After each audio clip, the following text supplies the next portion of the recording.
My neighborhood is usually super quiet until my neighbor put her house up for sale. The day before her open house, she asked me not to park in front of her house so buyers could get the full view. It's public parking, but I said fine. Sunday morning it rained hard. I left to visit my sister and didn't get home until evening. That's when I found a note on my porch. She said my guest had ruined her carpet with muddy footprints during the open house and that I needed to pay for the cleaning. One problem, I wasn't even home and I never had any guests over. Then I checked the neighborhood group chat. She had already posted this dramatic message about neighbors ruining someone's special day and sending guests to sabotage the open house, clearly aimed at me. So I checked my doorbell's camera, and guess who showed up on video? Her son. He parked by my driveway, walked through my muddy side yard wearing work boots, then went straight into the open house. 20 minutes later, he came out wiping mud off his boots in the grass. I sent her the screenshot privately and asked her to correct the accusation. She refused. So I posted the video clip in the neighborhood chat with one sentence. My only contribution to the open house was not parking where I was asked to. Now she says I embarrassed her. A guy joined a new gym with luxury facilities, pool, ice bath, steam room, everything. One night after his workout, he asked the manager to open the steam room. The manager said, 2 guys are already inside. No big deal, right? So he walks in and instantly realizes the 2 dudes aren't just relaxing. They're fully making out in the steam room. Awkward. He quietly leaves and the manager asks, "Why'd you come out so fast?" Jokingly, he replies, "Let those 2 have their moment. I'll come back another day." Seems harmless. Until the next day. One of the guys confronts him in the gym furious. Apparently, he secretly acts like an alpha male around his gym friends. And now everyone knows he was hooking up with another guy in the steam room. His whole friend group started roasting him, and now he says he has to quit the gym because he's embarrassed. The twist? The other guy involved was actually chill and apologized for making things awkward. Now the internet is divided. Did this guy accidentally out someone? Or was it their own fault for doing that in a public steam room? 7 years ago, I left my ex, Sam. I worked full-time, raised our kids, paid the bills, planned every meal, and carried the entire household while Sam controlled the money and barely helped. After the divorce, Sam finally got a job. But over the next 7 years, Sam chose to see the kids less and less. At one point, only 13 visits in 2 years. Meanwhile, I kept the children connected to Sam's family overseas. Every year, I used my own savings to take them abroad for a month so they could know their grandparents, their culture, and where they came from. Now things have changed again. I have the kids 100% of the time. Sam quit working, stopped paying child support 6 months ago, and is suddenly demanding 50-50 custody in court. I don't desperately need the money, but without it, school fees come out of my mortgage savings, while Sam's wealthy parents financially support Sam instead. Legally, I can apply for a travel ban over the unpaid child support debt. If approved, Sam wouldn't be allowed to leave the country until the debt is paid. Normally, I wouldn't even consider it, but Sam's grandparents overseas are nearly 100 years old. If one of them dies, the travel ban could mean missing the funeral. And in their culture, those rituals matter deeply. The kids and I would still go. I already have emergency travel money set aside, but Sam might not. So now I'm stuck asking myself, would I be wrong for enforcing the debt, knowing it could keep Sam from saying goodbye? My best friend and I have known each other since we were babies.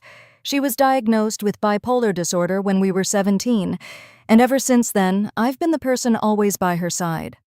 I stayed with her in psychiatric hospitals, cleaned her house, bought her groceries, and even took care of her cats because she wouldn't. Recently, she got pregnant after stopping her medication without making a proper plan with her doctors. Since then, I've started noticing the same warning signs all over again: barely sleeping, talking strangely, eating badly, and losing control of her life. Her house is filthy, her cats are neglected, and she has a history of violent episodes during manic states. Now everyone around her keeps acting like this pregnancy is a miracle, but honestly, I'm scared for the baby. Her husband and family expect me to help with appointments and organize her baby shower, but I feel emotionally drained after years of carrying her problems on my shoulders. I started distancing myself because deep down I feel like this situation is dangerous, and now everyone is calling me selfish for stepping back. So, am I wrong for no longer wanting to be responsible for her life?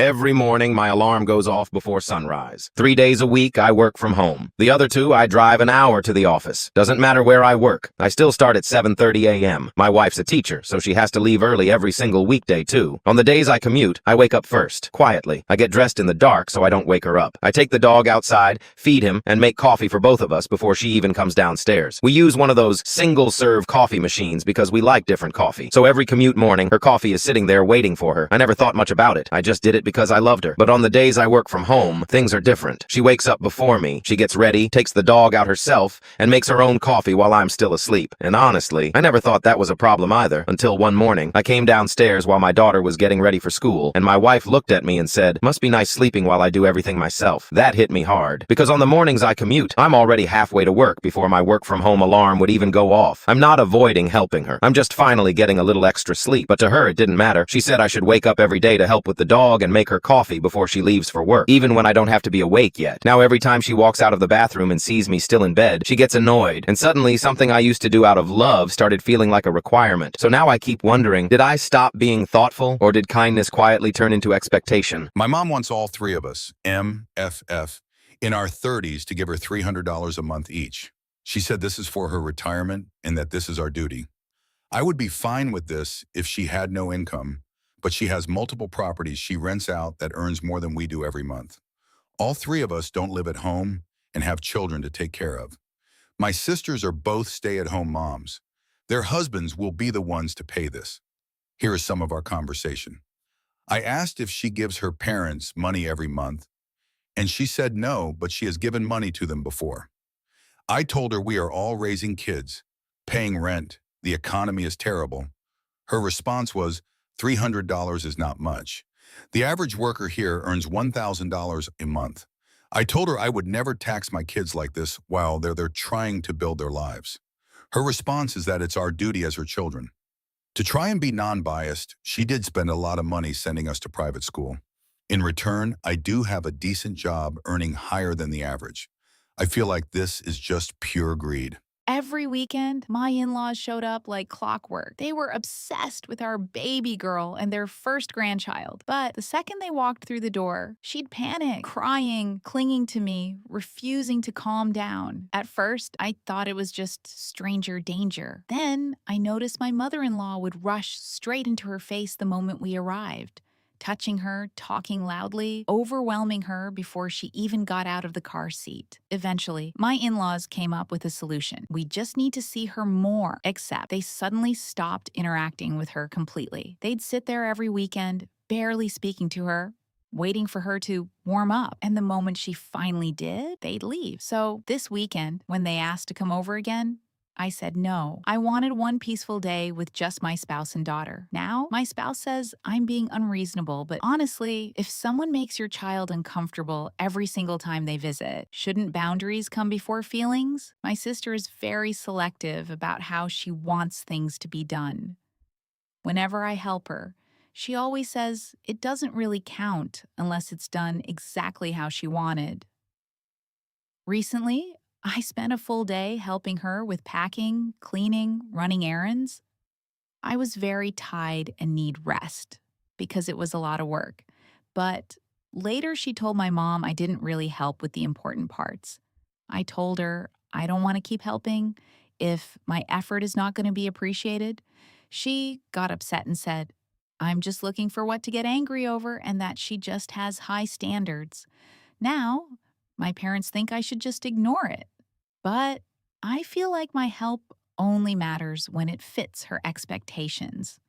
I was folding laundry when my phone buzzed. My sister. "Do you still have that little inflatable pool float I bought for Emma?" I stared at the message for a second before replying. "No, I donated it a while ago. She outgrew it years ago." 3 dots appeared instantly. "I thought I asked you to save the things I bought her instead of donating them." My stomach tightened. Then another text came. "Moving forward, can you ask me before getting rid of things I purchased?" At first, I honestly thought this was a misunderstanding. I remembered her asking about one specific item years ago. Not every toy, every outfit, every random baby thing my daughter had ever touched. But then the conversation shifted. She started listing all the things she'd bought over the years. Birthday presents, clothes, toys, baby gear. And suddenly, I wasn't hearing concern about a pool toy anymore. I was hearing something else. "After all I've done for you, after all I've spent on you." The same words I grew up hearing from our parents. The same invisible debt that followed every gift. I could feel myself getting defensive. I texted back, "If gifts come with conditions or future obligations, then please don't buy things for my daughter." Stroke changed my grandfather overnight.